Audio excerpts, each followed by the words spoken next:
కంచిపట్టు చీరల సామ్రాజ్యం వారాహి సిల్క్స్ 4వ స్టోర్ ఇప్పుడు మన పాట్నీ సెంటర్లో సెప్టెంబర్ 27 గొప్ప ప్రారంభం.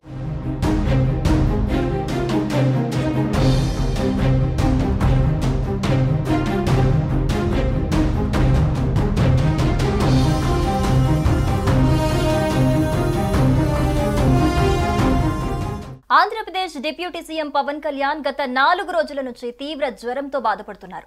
ఇప్పటి వరకు జ్వరం తీవ్రత ఏమాత్రం తగ్గలేదని, దగ్గు ఎక్కువగా ఉండటంతో ఆయన ఇబ్బంది పడుతున్నారని వైద్యులు వెల్లడించారు. ఈ మేరకు ఇవాళ వైద్య పరీక్షల నిమిత్తం పవన్ కళ్యాణ్ మంగళగిరి నుంచి నేరుగా హైదరాబాద్ వెళ్లనున్నట్లుగా పార్టీ వర్గాలు వెల్లడించాయి. ఇక ప్రస్తుతం పవన్ కళ్యాణ్ గత 4 రోజులుగా వైద్యం చేయించుకుంటున్నారు. అయినప్పటికీ జ్వరం తీవ్రత అయితే తగ్గలేదు. దగ్గు ఎక్కువగా ఉండటంతో పవన్ చాలా ఇబ్బంది పడుతున్నారు. హైదరాబాద్ లో వైద్యం చేయించుకోవాల్సిందిగా వైద్యులు ఆయనకి సూచించారు. దీంతో డాక్టర్ల సలహా మేరకు హైదరాబాద్ లో వైద్య పరీక్షలు చేయించుకోనున్నారు డిప్యూటీ సీఎం. ఈ క్రమంలో పవన్ కళ్యాణ్ మంగళగిరి నుంచి హైదరాబాద్ చేరుకోనున్నారు. అనంతరం ట్రీట్మెంట్ తీసుకుని పూర్తిగా కోలుకున్న తర్వాతే మంగళగిరికి వెళ్లే అవకాశం ఉన్నట్టుగా జనసేన వర్గాలు వెల్లడించాయి. అయితే జ్వరంతో బాధపడుతున్నప్పటికీ కూడా సోమవారం అసెంబ్లీ సమావేశాలకు హాజరయ్యారు పవన్. ఆ రోజు రాత్రి నుంచే ఆయనకు జ్వరం తీవ్రత బాగా పెరిగింది. దీంతో విశ్రాంతి అవసరమని వైద్యులు తెలిపారు. అయినప్పటికీ 2 రోజుల క్రితం శాఖాపరమైన అంశాలపై అధికారులతో డిప్యూటీ సీఎం టెలికాన్ఫరెన్స్ నిర్వహించారని జనసేన పార్టీ కార్యాలయం పేర్కొంది. మరోవైపు పవన్ కళ్యాణ్ కొంతకాలంగా తరచూ అనారోగ్యంతో బాధపడుతున్నారు. 2 నెలలకొకసారి ఆయన జ్వరం, దగ్గు, ఇతరత్ర సమస్యలతో తీవ్రంగా బాధపడటం జనసేన శ్రేణుల్ని ఆందోళనకు గురిచేస్తోంది. ఒకవైపు ప్రభుత్వంలో డిప్యూటీ సీఎంగా కీలక బాధ్యతలు నిర్వహిస్తూ అనారోగ్య ఇబ్బందులతో పలు సమావేశాల్లో పాల్గొనలేకపోతున్నారు. దీంతో ఆయన అభిమానులు కూడా ఆందోళనలో ఉన్నట్లుగా తెలుస్తోంది.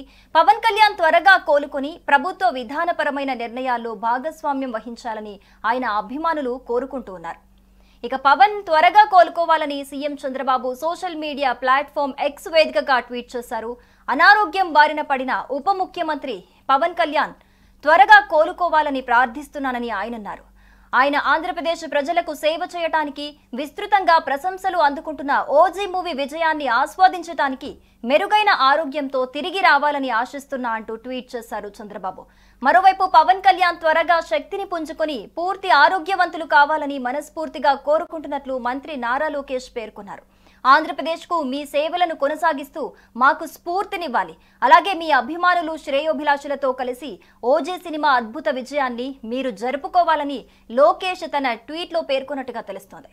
ఇక ప్రస్తుతం పవన్ కళ్యాణ్ ఉప ముఖ్యమంత్రిగా పంచాయతీరాజ్, గ్రామీణ అభివృద్ధి, పర్యావరణం, అటవీ, శాస్త్ర సాంకేతిక శాఖల బాధ్యతలు నిర్వర్తిస్తూ ఉన్నారు. పవన్ కళ్యాణ్ ఆరోగ్య పరిస్థితిపై ఆయన అభిమానులు, పార్టీ కార్యకర్తలు ఆందోళన వ్యక్తం చేస్తూ ఆయన త్వరగా కోలుకోవాలని సోషల్ మీడియా వేదికగా పోస్టులు పెడుతున్నారు. అటు యంగ్ డైరెక్టర్ సుజిత్ దర్శకత్వంలో పవన్ కళ్యాణ్ గ్యాంగ్స్టర్ గా నటించిన హై వోల్టేజ్ యాక్షన్ చిత్రం ఓజీ సెప్టెంబర్ 25న ప్రేక్షకుల ముందుకొచ్చింది. ఈ చిత్రం ప్రీమియర్స్ నుంచే హిట్ టాక్ ను సొంతం చేసుకుంది. రివ్యూలన్నీ పాజిటివ్ గా ఉండటంతో పవర్ స్టార్ ఫ్యాన్స్ ఆనందంతో పొంగిపోతున్నారు. సుమన్ టీవీలో మీ పర్సనల్ అండ్ బిజినెస్ ప్రమోషన్స్ కోసం కింది నెంబర్కి కాంటాక్ట్ చేయండి. డ్రగ్స్, గంజాయి లాంటి చెడు వ్యసనాలకు దూరంగా ఉండండి. తాత్కాలిక ఆనందం కోసం జీవితాలని నాశనం చేసుకోవద్దు. డ్రగ్స్ విక్రయాలు, దందాలు నిర్వహిస్తే 180059969969 టోల్ ఫ్రీ నంబర్ కి కాల్ చేయండి. డ్రగ్స్, గంజాయిని నిర్మూలిద్దాం, భవిష్యత్తును కాపాడదాం.